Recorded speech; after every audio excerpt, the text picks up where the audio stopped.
JazzGuitarLessons.net. Improve your jazz guitar playing with a real teacher. You're listening to a podcast on using quartal and voicings in fourths for jazz guitar. So let's get going.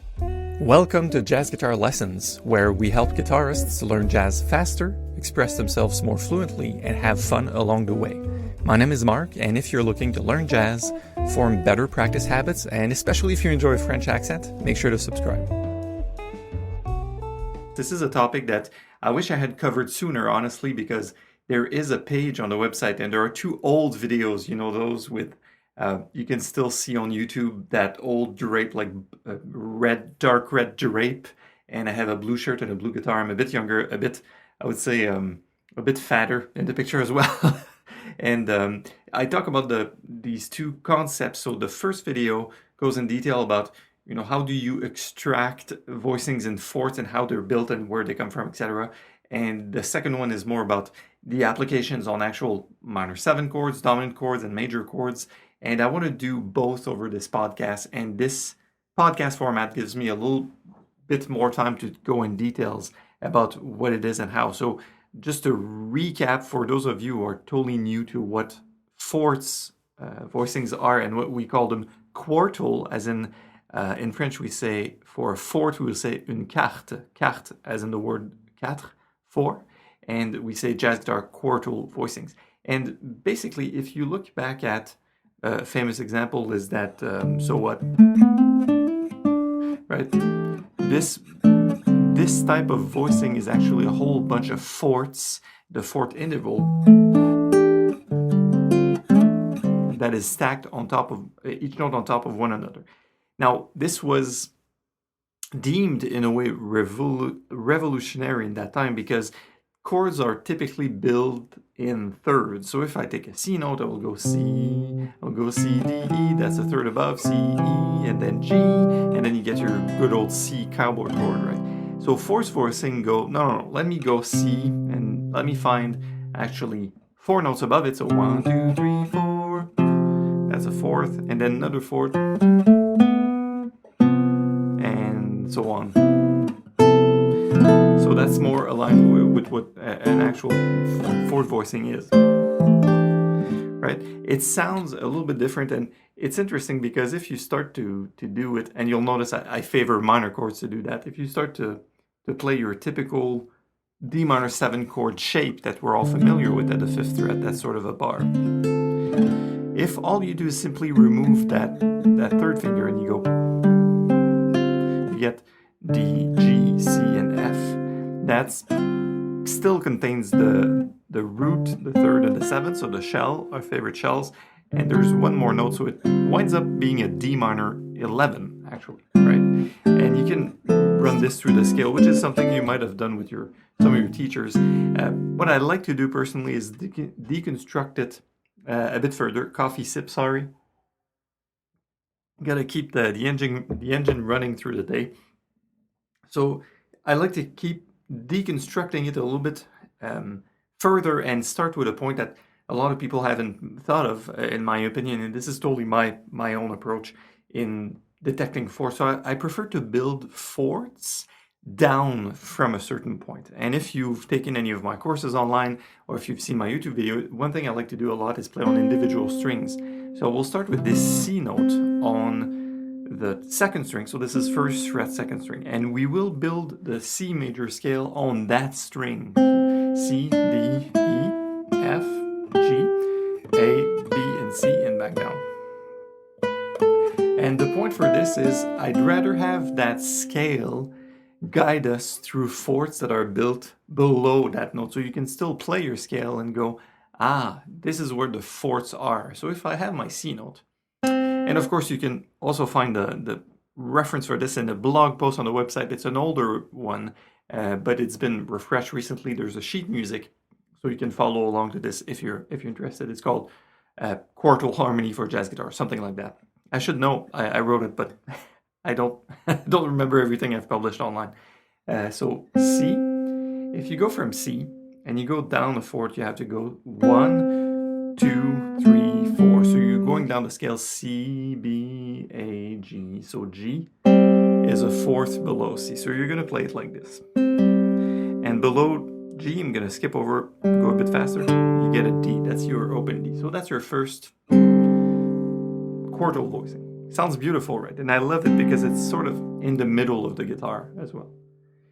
And if you do the same thing with your D note and you build two interval over fourths, you're going to get an A and an E. Right? And as you keep doing this, you'll discover your shape. So I'm going to go faster and just play you how it sounds. C, D, E, F, G, A, B, and C.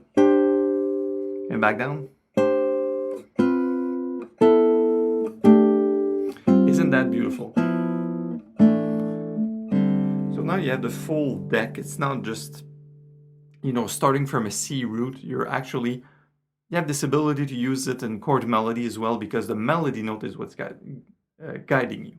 Now, there's an interesting feature that I don't want to go into too much detail in the podcast, but I do in the blog post, is that there's a method for inverting, quote unquote, inverting your voicing. So if you take, it's going to be difficult to explain over a podcast. You still really have to look at the sheet music. But if you go C, C, D, and G, and imagine your D note, at the bottom came on top. So it would mean that now you have G, C, and D. So it would be that voicing. So it's a sort of a different approach, because now you're dealing with the D melody note. So you have to redo that process. And what you wind up with, honestly, if you want to start with your first note, is you're building a voicing that's in seconds and in fourths. So you go down a second and down a fourth. And you're still playing on the string set 4, 3, and 2. So I'm going to go quickly through that because the theory of it is a bit daunting. But here's the scale.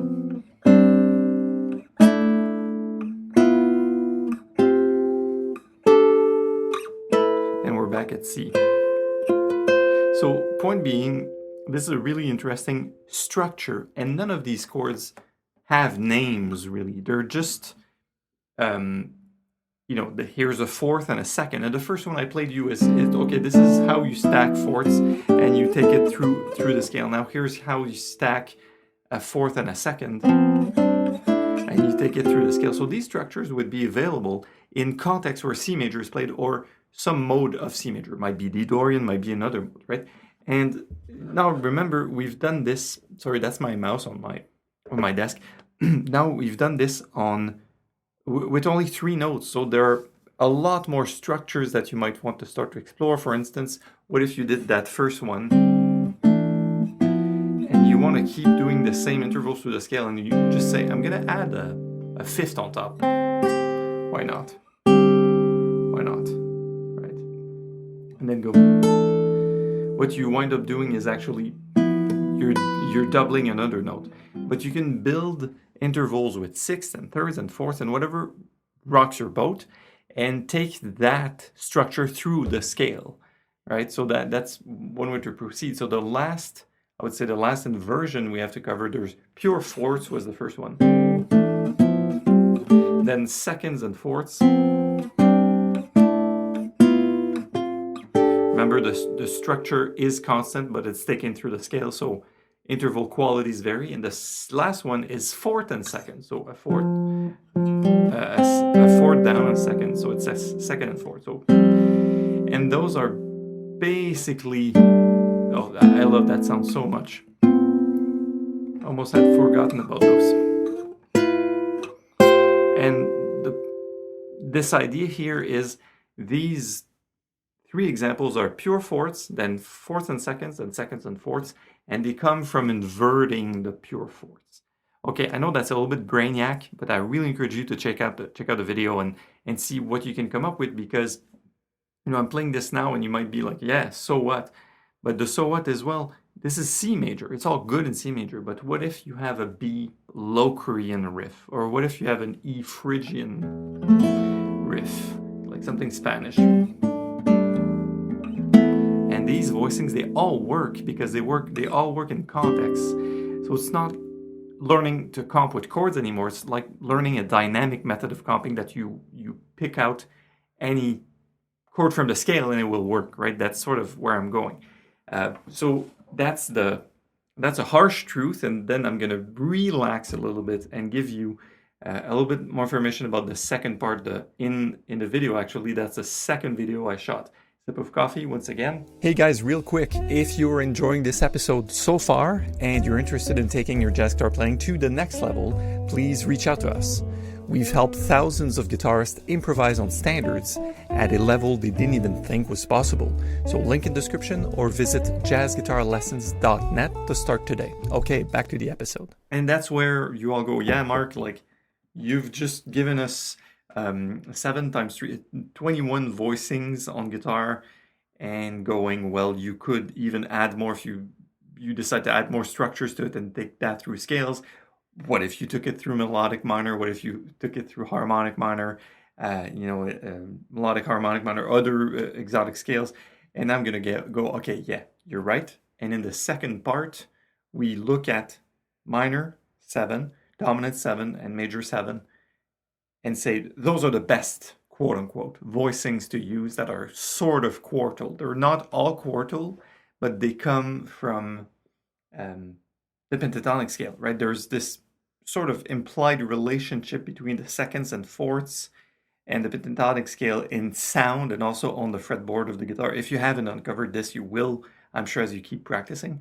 So let's look at C minor 7, C7, and C major 7.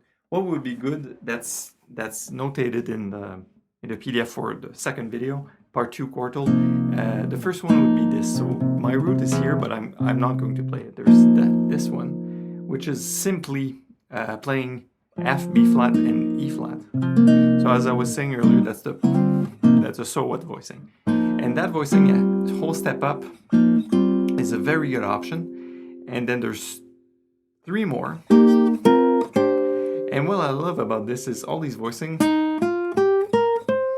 That's the C minor pentatonic scale. So obviously, what happens when you comp in that fashion is that you're using a harmonized pentatonic scale to play over a minor 7 chord, useful in Dorian conditions or other types of minor chords. And this is really interesting because this is still just on the same string set I'm going up and down on. I'm not switching strings. So you have 5 very hip, very modern voicings to do your little comping over a C minor 7. And I encourage you to shed this until like it becomes second nature, that you can sort of play around on this in any key, because it can save your life, because you'll play good notes that are always right. Plus, because this is a podcast, I'm going to give you a little extra tip. This tolerates really well the whole half-step thing. So if you go, that's a C root, right? You see, I was just a half step away and I went into one of the good voicings. And these sort of ambiguous, abstract voicings, they tolerate that very well. So little trick of the trade. Also, it's good because you can start to change one note at a time, and even if you don't exactly know how it fits the context, you can sort of toy around with changing one note at a time into your voicing and adding, I would say, dissonance, because all these notes you're playing are part of the pentatonic. They're all super consonant. There's no half step. There's no note has a grudge with any other note, if you will. There's no need for the resolution, so you can create your tensions this way. Now, secondly, if you're playing on the dominant chord, I've given you 3 options, and the 3 options are pretty simple. You can take a C again, and that's a C shell, so 7th and 3rd, and you're going to use your good old C13 friend. That's a basic jazz voicing, and the 2 other ones are 7th on top and root on top. So people will tell me, yeah, Mark, you've given me 5 voicings over the minor 7. And now for a 7, like a dominant 7, there's only 3. And the answer to this is yes, and that's even an unaltered 7. And what I would say is if you're playing in contexts where those are really useful, you can start to think in terms of sus, meaning that you would use this guy, you'd use this guy, and this guy, and also use, in the case of C minor, use the chords that relate in quartal to the key of G minor 7, because G minor 7 is actually C sus, right? So you could play that's, and you know, G minor 6 is C7 or C13, if you will. So that's one of the trick of the trades. And lastly, in major 7, so major 7 is important to understand because of the fourths, the way they behave, like a plain major 7 voicing, if you have, say, on a C major, you have the F note, it doesn't sound really good. This sounds too much like it wants to resolve. So there's always that F sharp to make it smoother, to make it, I guess most of you went like, right? So this is the Lydian voicing. It's C, F sharp, and there's a tritone right there. It's not the best voicing, but it sounds like it should, right? And that's 6 voicings you could use. You could just still comp using the pentatonic if you will, if you wanted to do that, but here are the voicings. So this, that, here comes your F sharp, and then keep going in the scale. Actually, you're doing a step here, and 2 more. And there's a way, like mnemonics way you could rethink this as thinking is in D7, like a D dominant 7 or D9 chord. I don't want to get into that right now, but that's really essentially what you should be doing. Learn those and shed those, take them home. Like I often say, take the ball and run with it, right? So you put a backing track on and you say, tonight is, I don't know, E flat minor 7. And you just go, all right.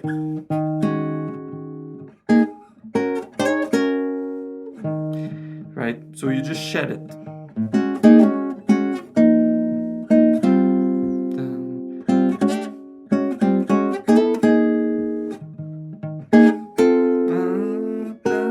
Right, that was my half-step trick. So you do this until it sort of becomes second nature. And then you'll realize, well, this is not just a gear. You can just use those as well as all the materials you already have, all your chord shapes, all your ideas that are in that key, you can use them. And then if you want to take a little bit of a moment on this, you can take the C7, same thing, or another key, G7, and say, oh, those are the voicings I should be using. Use them, and use them over a static chord vamp. I use iReal Pro. I don't know if you like the software. I love it. I have it on my phone, computer, and eventually it just becomes second nature.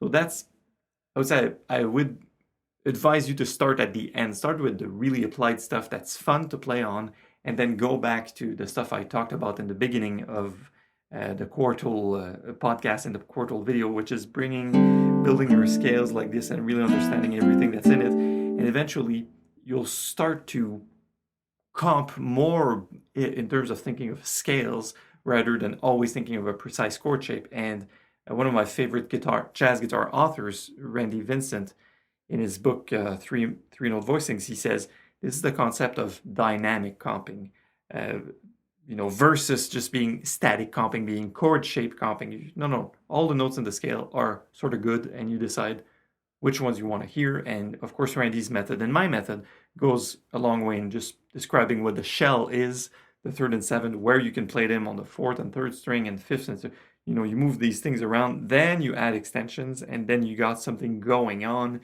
because you're not just thinking you're not thinking like a rock player or a folk player or a blue, I wouldn't say bluegrass, but like you're thinking, it's not just a shape anymore. It's a journey. It's an environment for a chord. All right, on that note, I will let you go. This has been podcast number 40.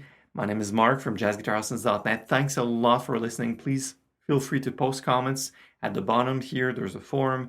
Please feel free to share with anyone you think might like it on the social media, social network. I'm always happy to hear from you.